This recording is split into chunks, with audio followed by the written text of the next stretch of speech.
Lesson number 33 exercise 4.5 question number 6।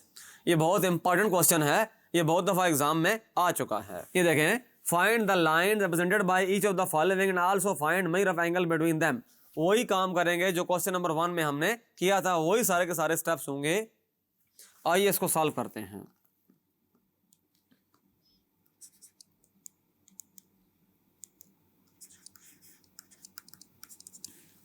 देखिए question ये given है एक्स स्क्वायर, अगर मैं इसको यूं तो लिखना चाहूँ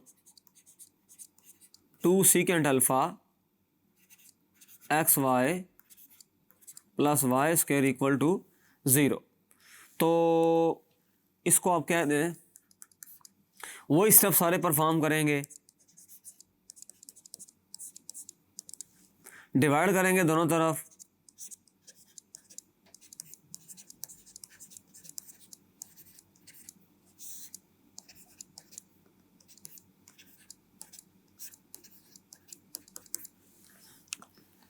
ये कैंसिल हो जाएगा। अच्छा, ये y और ये पावर 1 रह जाएगी। तो अगर मैं इसको यूं तरह से लिखना चाहूँ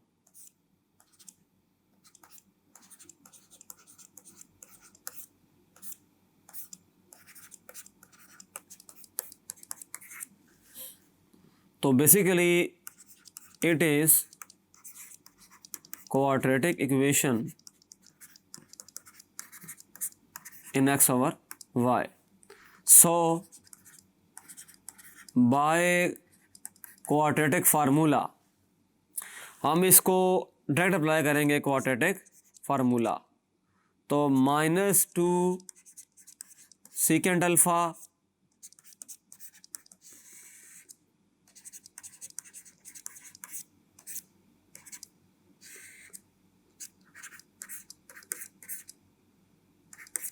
देखिए इसके अंदर जो a है 1 है, c भी 1 है, b की वैल्यू ये है, तो बड़ा हमें आसान हो गया इसको सिंप्लीफाई करना।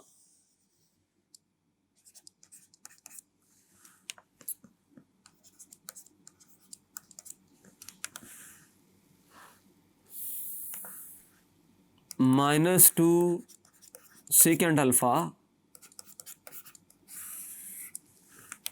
ये बनेगा 4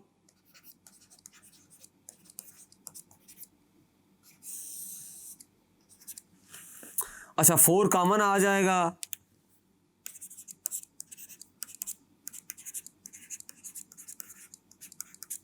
जब 4 कॉमन आएगा तो वो बाहर आ जाएगा रूट से और 2 बन जाएगा।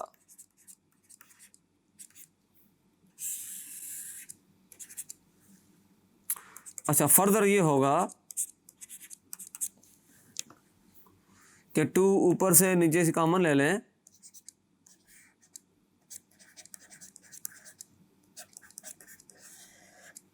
ये आएगा tan स्क्वायर अल्फा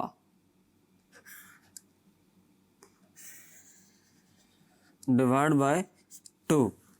अच्छा ये 2 कट जाएगा। आप ये बात जानते हैं, ये साथ मेंशन करना ज़रूरी है, बिकॉज 1 प्लस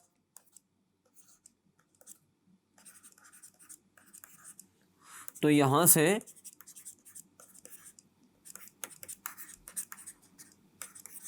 इस 1 को उधर ले जाएं तो -1 हो जाएगा और ये रिजल्ट आ जाएगा। तो ये मैंने काम यहाँ पर किया है। सो ये जो ऊपर इक्वेशन है, so x over y is equal to minus secant alpha. अच्छा अब यहाँ ये होगा कि ये रूट और स्क्वायर कैंसिल हो जाएगा, तो ये रह जाएगा tan अल्फ़ा और नीचे तो कुछ नहीं रहा, 1 रह गया, तो वो लिखने की ज़रूरत नहीं है। तो बेसिकली एक और बात आपने याद रखनी होती है, इसमें कॉन्सेप्ट ये होता है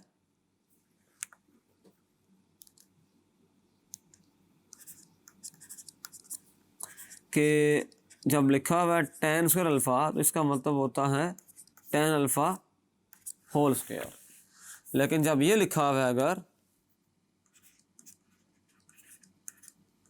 तो कभी भी होल स्क्वायर के इक्वल नहीं होगा, यहाँ फंक्शन का स्क्वायर है और यहाँ एंगल का स्क्वायर है। फंक्शन का स्क्वायर जब होगा तो होल स्क्वायर में हम उसको लिख सकते हैं, लेकिन जब एंगल का स्क्वायर होगा तो उसको होल स्क्वायर में नहीं लिख सकते। अच्छा, अब दो बनेगी यहां से चीजें।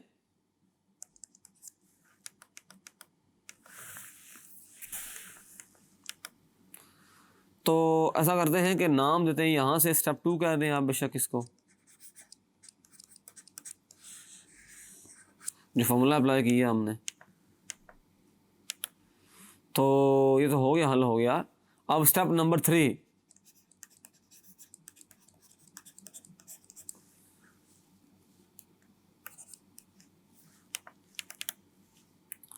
दो बनेगी यहां से x ओवर y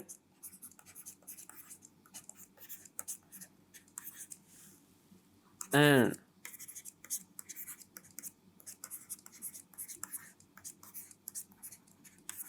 ये आ जाएगा।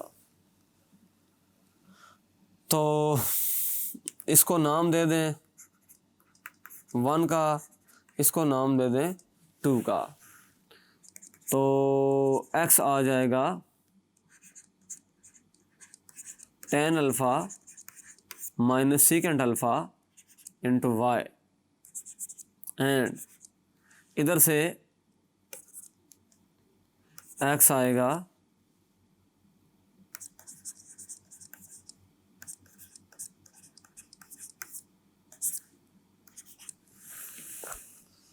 तो ये हमारे पास दो रिक्वायर्ड इक्वेशंस आ गई ब्रेक करने के बाद।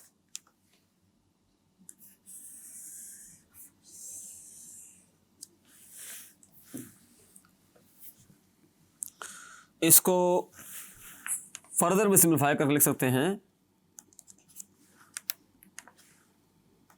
x माइनस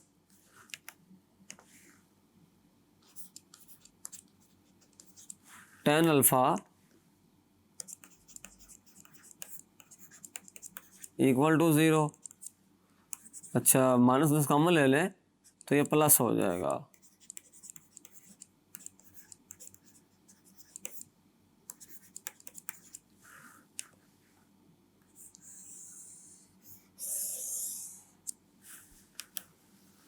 और यहाँ से लेकर आएंगे जब इसको, एंड x माइनस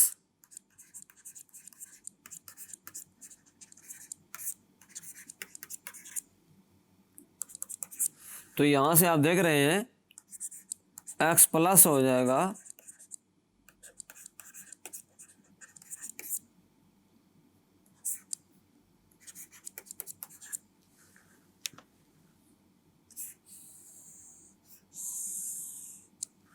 ये आ जाएगा।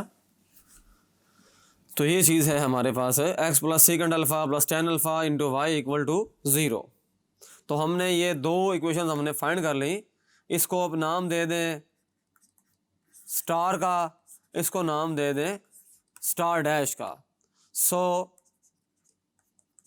हम कह सकते हैं star and star dash are two lines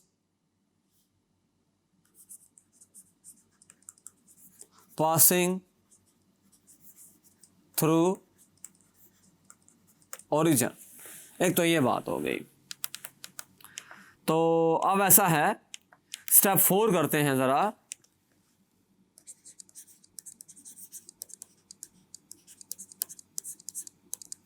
step 4 में ये होगा कि जो इक्वेशन गिवन है उसी को दोबारा लिखेंगे। X square 2xy second alpha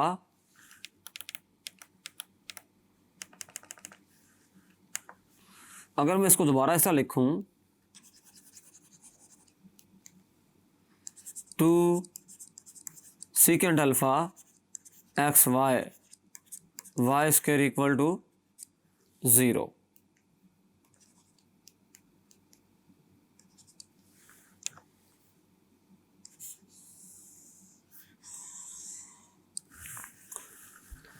तो अगर मैं इसको कंपेयर करूं a x square 2hxy b y square equal to 0 के साथ। तो आप देख रहे हैं ए की वैल्यू है 1, 2h की वैल्यू है 2 सेकेंड अल्फ़ा, बी की वैल्यू भी है 1। तो फार्मूला है एंगल का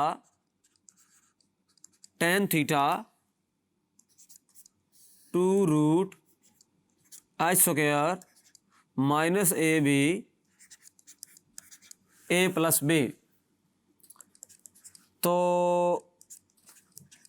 वैल्यू पुट कर दी जाए अगर, यहाँ से आप देख रहे हैं कि h जो है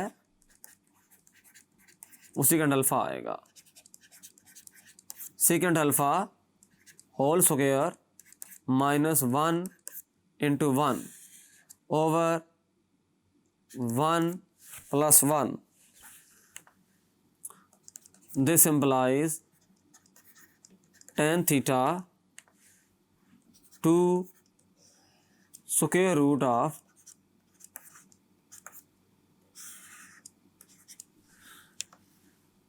ये 2 से कैंसिल हो जाएगा, ये आ जाएगा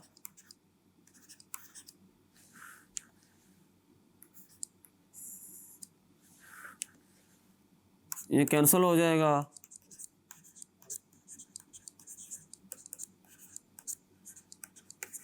tan अल्फ़ा आ जाएगा। तो थीटा हमारे पास है अल्फ़ा के इक्वल आ गया, इनके दोनों इक्वल है। तो इसका एक ही मतलब होता है कि theta is equal to alpha. इस तरह से ये सवाल मुकम्मल हो जाता है। फार्मूला ये था 1 plus tan square alpha second square alpha. तो ये अल्फ़ा होगा -1 हो जाए तो इसको सही लिखना चाहिए, ये बनता है। ये क्वेश्चन एग्जाम के पॉइंट ऑफ व्यू से निहायत इंपॉर्टेंट है। Thank you.